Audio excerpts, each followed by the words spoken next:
Well, it's Christmas time, Advent season, and there's something that I've noticed in some music and some messages, and that's Bethlehem-bashing. And I guess to paraphrase the old internet meme, leave Bethlehem alone. Now, some of this bashing comes from the fact of how we view what happened in Bethlehem, with there being no room at the end.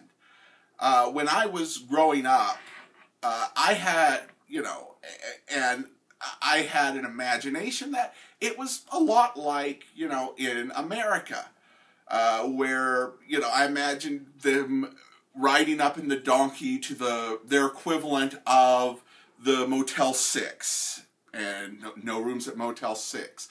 They'll probably starting higher, like at the Hilton, and I had an experience where my family, we were traveling the country, and we traveled from place to place and could not find a motel, and I imagine it was kind of like that.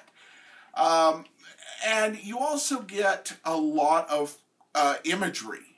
There are a lot of people who imagine that the innkeeper was this very selfish, tight-fisted person. In fact, you will often see adaptations where the innkeeper doesn't even want to let them stay and wants to put them out into the cold. But his wife says, "Honey, there's a manger out back." "Well, I suppose I could let them stay in the manger, but for a big price." And you imagine, you get this idea that this guy was price gouging and was just a nasty piece of work. This innkeeper was horrible. There are, first of all, a lot of scholars who question whether we even fully have correctly interpreted whether this is in the modern sense of the word. Kim Bailey, who wrote Jesus Through Middle Eastern Eyes, has got some theories on this in terms of this being a house owned by the family. And so there are some theories, but we'll not, focus on that. We can just focus on what's in the text. And let me go ahead and I will, if I can get this to open up, I will go ahead and read exactly what Luke has to say about this. In Luke 2:4, it says, "And Joseph went up from Galilee, from the town of Nazareth, to Judea, to the city of David, which is called Bethlehem, because he was of the house and lineage of David, to be registered with Mary his betrothed, who was with child. And while they were there, the time came for her to give birth. And she gave birth to her firstborn son, and wrapped him in swaddling clothes, and laid him in the manger, because there was no place for them in the inn." That is it.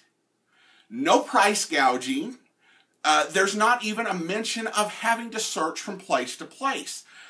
It's something that dramas put in because it makes it more dramatic, as you're watching a film. The idea that the baby is coming and they're going from place to place and they're not going to find a place. Will they be able to find a place? But that's not actually in the Bible. And there's no condemnation of the people of Bethlehem. It wasn't say, yeah, somebody put them in, but they didn't really want to do that.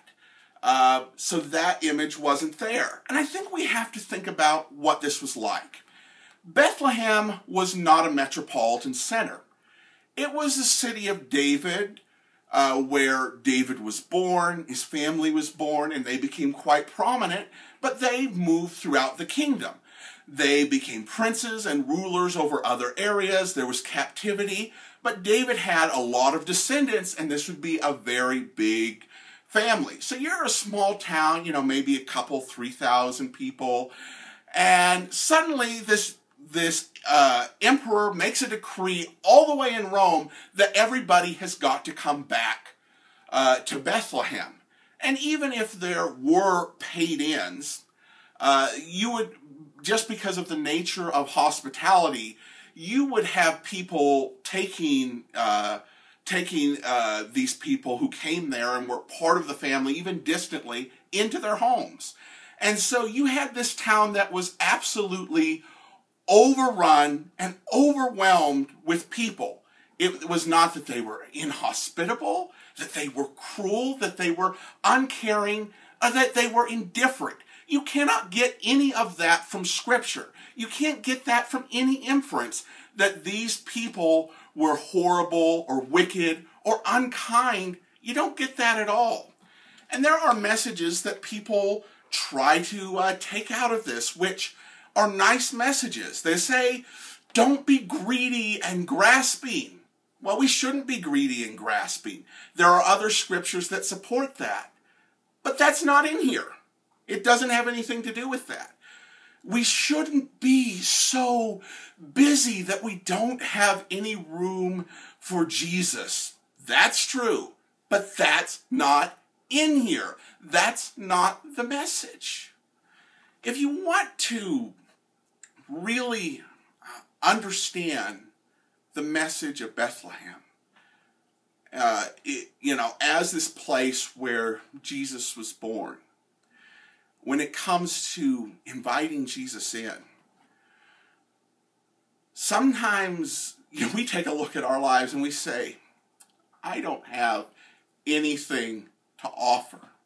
I am a mess. I'm not a palace. I'm a barn full of manure and hay. And I can't offer that to Jesus. I've got to clean up this place. I've got to get it into a fit place.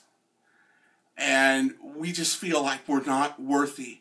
We don't really, he's certainly not coming for us. Not now, not until everything is right. But what you see with him coming into the manger, the message with Bethlehem, it's not about condemnation of these selfish, greedy people, which, as we said, they weren't. It is about Christ's willingness to come and into humble dwellings, into humble, lowly places, to people who feel downcast and poor. That's where Jesus comes. That is where he came and where he comes today. And that's the real message of Bethlehem. So leave Bethlehem alone and remember that Jesus will come into the humble and lowly places of this world still. That's all. God bless you.